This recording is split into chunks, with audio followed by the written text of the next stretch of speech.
Focus करते हैं कि कैसे हमारी जो नॉलेज है वो रिप्रेजेंट होती है माइंड में। तो जो हिस्ट्री है वो भी नॉलेज के टॉपिक से ही शुरू हो रही है इसकी। तो पहले चलते हैं अर्ली थॉट्स ऑफ थिंकिंग में। अर्ली थॉट्स ऑफ थिंकिंग में वो ये बता रहे हैं कि सबसे बड़ा क्वेश्चन जो उस टाइम पे रिसर्चर्स के लिए था वो ये था कि नॉलेज कहाँ से आती है, where did knowledge come from, और वो कैसे हमारे माइंड में रिप्रेजेंटेड होती है, कैसे हमारे माइंड में नॉलेज स्टोर होती है, या कैसे हम उसको इंटरप्रेट करते हैं, कैसे उसको हम परसीव करते हैं।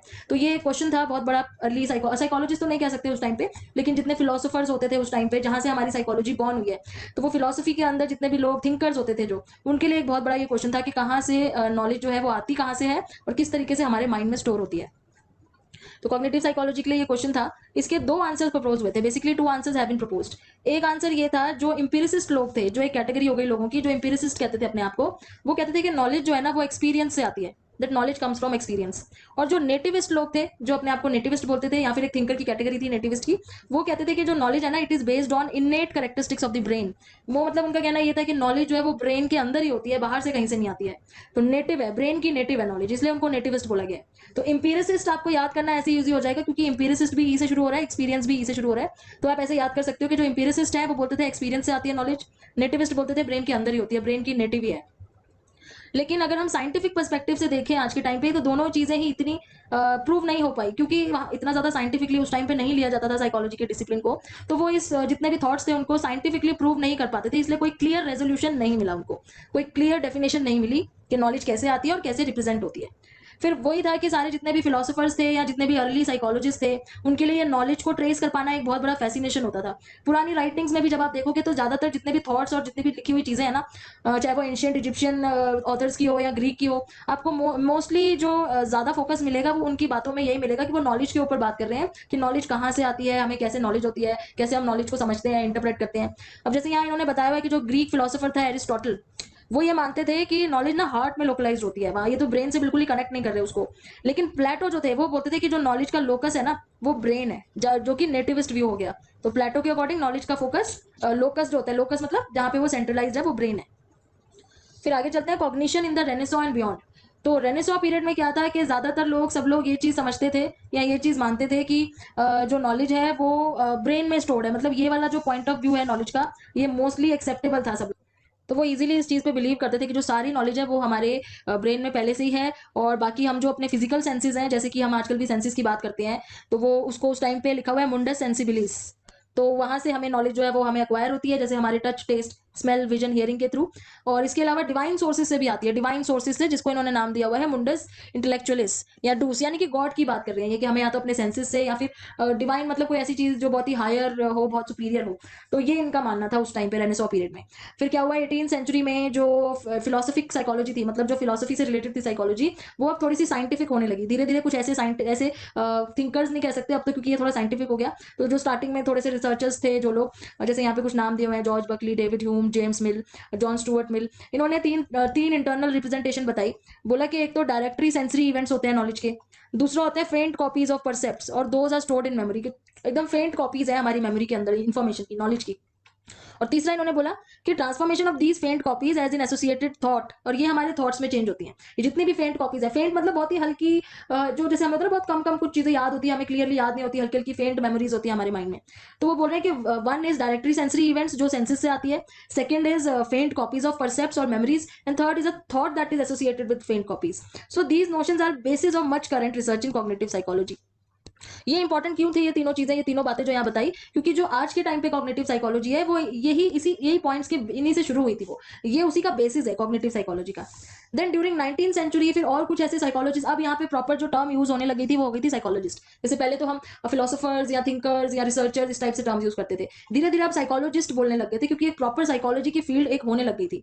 अब इसमें बहुत सारे नाम हैं ऐसे, जैसे ब्रेंटेनो हो गया, हेलमोट्स हो गया, विलियम वुंड हो गए, इतने सारे हैं।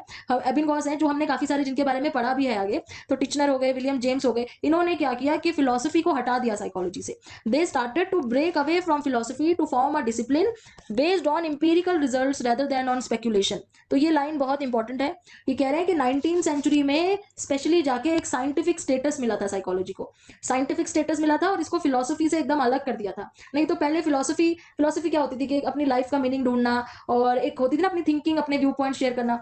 फिलोसफी को एकदम ही बिल्कुल साइकोलॉजी से अलग कर दिया और बोला कि साइकोलॉजी साइकोलॉजी जो है वो उस इंपीरिकल रिजल्ट्स पे बेस होगी। इंपीरिकल रिजल्ट मतलब जो साइंटिफिकली आप टेस्ट कर सकते हो, ना कि स्पेकुलेशन पे। स्पेकुलेशन का मतलब क्या होता है कि जो हम जैसे अगर कोई कुछ इवेंट होता है तो उसके ऊपर लोग अपनी अपनी बातें बनाते हैं, अपने अपने व्यू पॉइंट रखते हैं, उसको स्पेकुलेशन कहते हैं। तो कहने की साइकोलॉजी स्पेकुलेशन पे बेस नहीं है, इसके लिए हमें इंपीरिकल रिजल्ट चाहिए, प्रॉपर साइंटिफिक रिजल्ट प्रूफ होना चाहिए। तो अब ये जो नॉलेज की रिप्रेजेंटेशन थी उसके ऊपर कुछ थ्योरीज बनी जिसके दो व्यू पॉइंट थे। एक तो ये बोलता था कि हमें मेंटल स्ट्रक्चर पे फोकस करना चाहिए, the structure of mental representation. एक व्यू पॉइंट तो ये था जो वुन का था, टिचनर का था, ऐसे लोगों का था।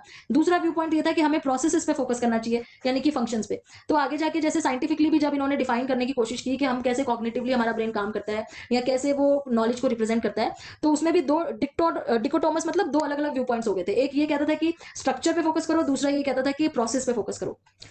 फिर अबाउट द सेम टाइम, उसी टाइम के आसपास, James critically analyse the new psychology that was developing in Germany. He establish the first psychological laboratory in America. तो ये लाइन आपको नोट करनी है और आंसर में जरूर लिखनी है कि 19th सेंचुरी के आसपास ही विलियम जेम्स ने एक जर्मनी में लेबोरेटरी जो है उसको स्टैब्लिश किया था। एंड उन्होंने फिर एक बुक भी लिखी थी प्रिंसिपल्स ऑफ साइकोलॉजी पे, जिसमें उन्होंने एक प्रॉपर मॉडल ऑफ माइंड के बारे में समझाया था। तो perhaps James' most direct link with modern cognitive psychology in his view of memory, in which both structure and process play an important role. तो विलियम जेम्स ने क्या कहा था कि जैसे दो अलग अलग व्यूज हैं कि कोई कहता है स्ट्रक्चर पे फोकस करो, कोई कहता है कि प्रोसेस पे। तो इन्होंने अपनी बुक में ये चीज मेंशन करी थी कि दोनों का ही अपना एक इंपॉर्टेंट रोल है, हम किसी को अलग अलग करके नहीं देख सकते हैं। फिर उसके बाद आगे चलते हैं जब 20th सेंचुरी पे आए।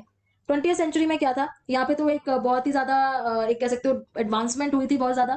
उसके बाद इसके अंदर और थोड़े से कॉग्निटिव साइकोलॉजी में और थोड़ी सी चीजें जुड़ने लगी। जैसे यहाँ पे बिहेवियरिज्म आ गया था, जेस्टॉल्ट साइकोलॉजी आ गई थी। अब बिहेवियरिज्म का आपको पता है कि क्या व्यू होता है, बिहेवियरिज्म क्या बोलते हैं, बिहेवियरिज्म वाले जितने भी बिहेवियरिस्ट हैं, जैसे जॉन वॉटसन हो गया या बीएफ स्किनर हो गया, इवान पैवलोव हो गए, वो क्या बोलते हैं, वो ये बोलते हैं कि हमारा जो भी हमारी नॉलेज है वो लर्निंग के थ्रू है, वो सारा लर्निंग के ऊपर फोकस करते हैं। तो उन्होंने स्टिमुलस रिस्पॉन्स वाली थ्योरी दी थी जो हमने लर्निंग वाले चैप्टर में पढ़ी थी। और फिर जेस्टॉल्ट थ्योरीज थे, वो तो टोटली परसेप्शन के ऊपर ही फोकस करते थे कि हम किस तरीके से चीजों को परसीव करते हैं, उस पर डिपेंड करता है कि हमारी नॉलेज कैसे होती है।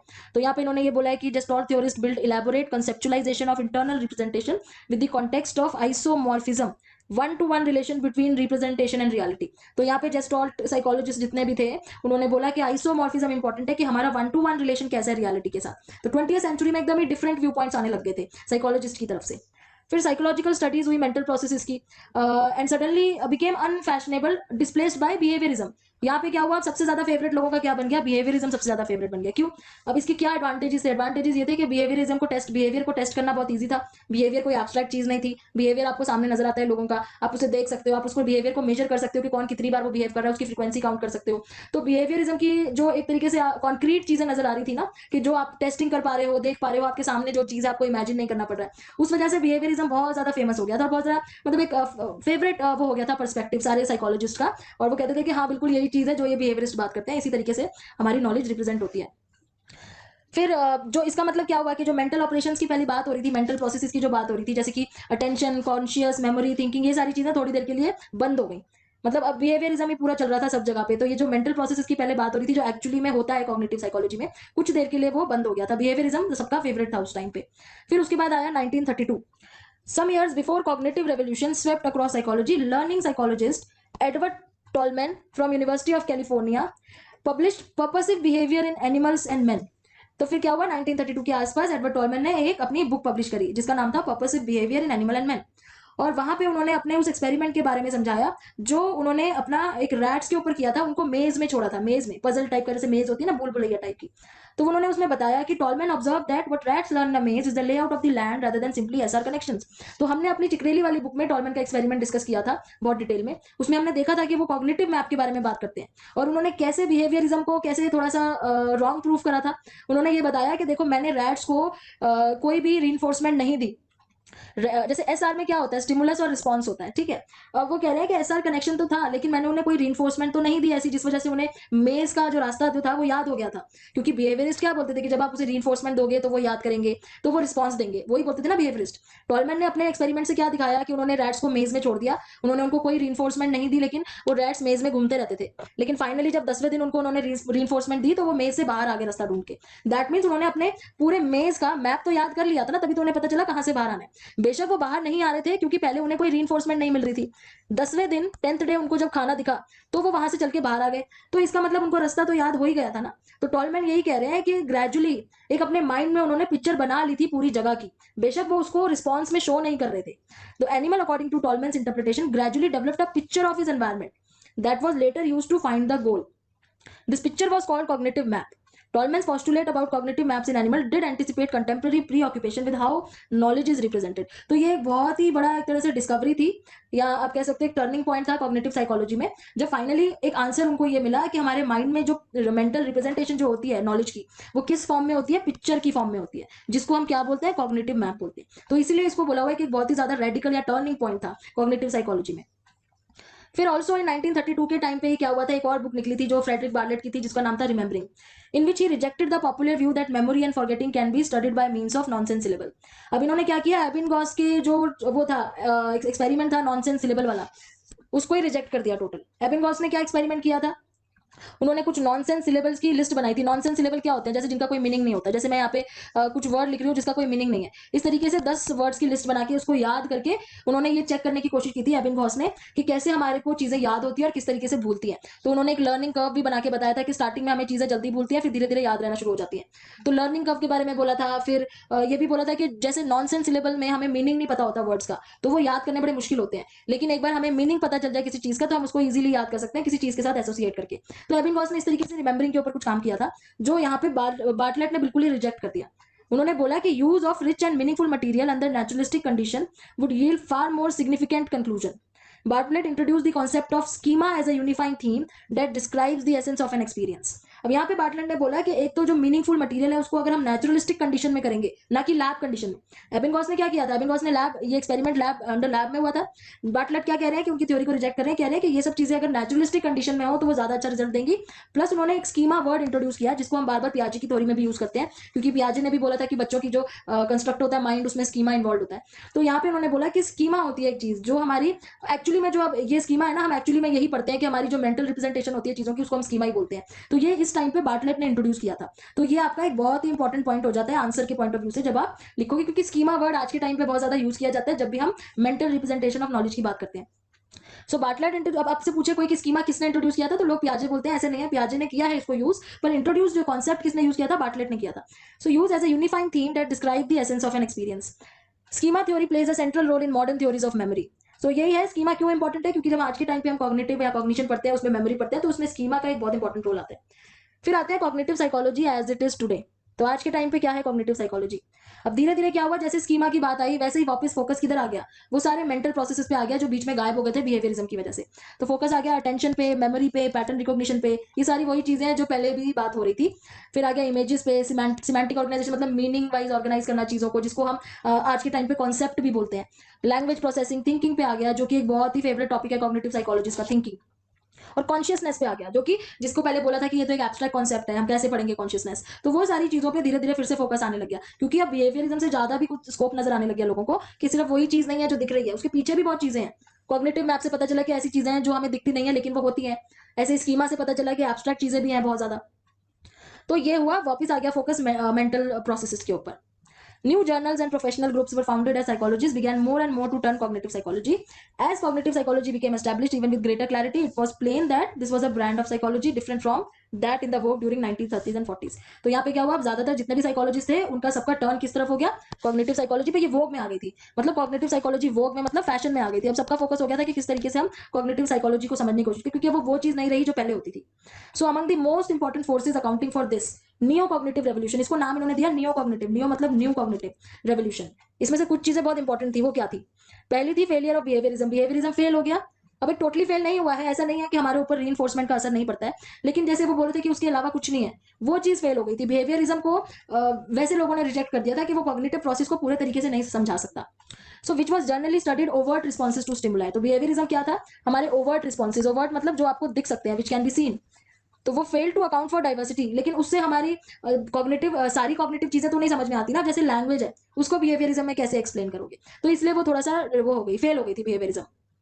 और बिहेवियरिस्ट ने कुछ इंपॉर्टेंट टॉपिक्स भी मिस कर दिए थे, जैसे मेमोरी के बारे में कुछ नहीं बोला, अटेंशन, कॉन्शियसनेस, ये जो मेन टॉपिक थे उन्होंने इन चीजों के बारे में कुछ नहीं बोला। उनका मेन फोकस था लर्निंग के ऊपर और स्टिमुलस और रिस्पॉन्स के ऊपर। फिर क्या दूसरा एक इंपॉर्टेंट पॉइंट क्या हुआ नियो कॉग्निटिव रेवोल्यूशन में, इमर्जेंस ऑफ कम्युनिकेशन थ्योरी।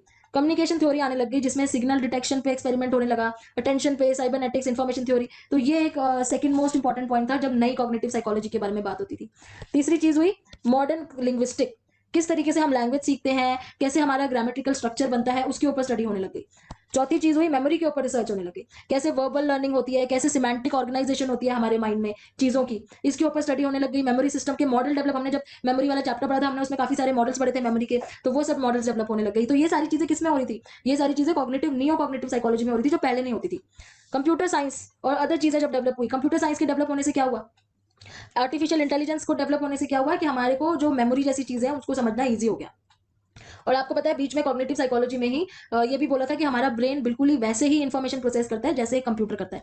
तो कंप्यूटर के साथ कंपैरिजन होना शुरू हुआ, जैसे कंप्यूटर प्रॉब्लम सॉल्व करता है, जैसे कंप्यूटर प्रोसेस करता है इंफॉर्मेशन को, जैसे कंप्यूटर स्टोर करता है, वैसे ही हमारे जो कॉग्निशन है वो भी ऐसे ही करता है। तो कंप्यूटर के साथ स्टोर कंपेरिजन होने लग गया हमारी कॉग्निटिव एबिलिटीज का। और फिर कॉग्निटिव डेवलपमेंट में क्या हुआ, psychologist interested in development psychology discovered an orderly unfolding of abilities. तो अब यहाँ पे पियाजे आए, क्योंकि उन्होंने किस चीज पे स्टडी करा था, उन्होंने कॉग्निटिव डेवलपमेंट करा था डेवलपमेंटल साइकोलॉजी में। तो यहाँ पे धीरे धीरे पता चला कि कैसे हमारी एबिलिटीज, कॉग्निटिव एबिलिटीज बचपन से बड़े होते होते किस तरीके से अनफोल्ड होती है, कैसे डेवलप होती है। तो यहाँ पे फिर पियाजे का काम आता है, जिन्होंने ये डिस्क्राइब किया था कि कैसे बच्चे कॉन्सेप्ट बनाते हैं जब बचपन से लेके बड़े होते होते। तो क्योंकि यहाँ पे पियाजे ने अब अपने स्कीमा और उन सारी चीजों को यूज किया था जो बार्टलेट ने स्टार्टिंग में इंट्रोड्यूस की थी। तो ये सारे इतने इंपॉर्टेंट पॉइंट्स हैं नियो कॉग्निटिव साइकोलॉजी में, जिसकी वजह से आज के टाइम पे जो हम कॉग्निटिव साइकोलॉजी पढ़ते हैं वो इसी इसी सारी चीजों से उसका बेस बना है। तो स्टार्टिंग कहाँ से हुई थी कि रिप्रेजेंटेशन ऑफ नॉलेज कैसे होती है, अलग अलग थॉट्स होते गए और फाइनली फिलोसफी से निकल के हम कहाँ पे आ गए, साइंटिफिक इन्वेस्टिगेशंस पे आ गए। तो फिलोसफी से उसकी रूट्स निकली थी और साइंस पे आके खत्म हुई। और हमें ये पता चला कि हमारी मेंटल रिप्रेजेंटेशन अलग अलग तरीके से होती है माइंड में, कॉग्निटिव मैप की तरह भी हो सकती है, स्कीमा की तरह भी हो सकती है। अभी हम कहीं पे आगे पढ़ेंगे कि कॉन्सेप्ट्स होते हैं जो हमारे माइंड में कैटेगरीज बन जाती है चीजों की। तो ये सारी चीजें फाइनली हमने कॉग्निटिव साइकोलॉजी में डिस्कवर की है। और इसमें जो इंपॉर्टेंट वर्क था वो किसका था, जिन्होंने बिहेवियरिज्म को रिजेक्ट करके बताया था कि मेंटल प्रोसेस इंपॉर्टेंट है। इसमें इंपॉर्टेंट वर्क था टॉलमैन का और बार्टलेट का, जिसकी वजह से एकदम ट्विस्ट आ गया था कॉग्निटिव साइकोलॉजी की कॉन्सेप्ट में। तो ये थी आपकी history of cognitive psychology. Next video में हम की इश्यूज पढ़ेंगे कॉग्निटिव साइकोलॉजी।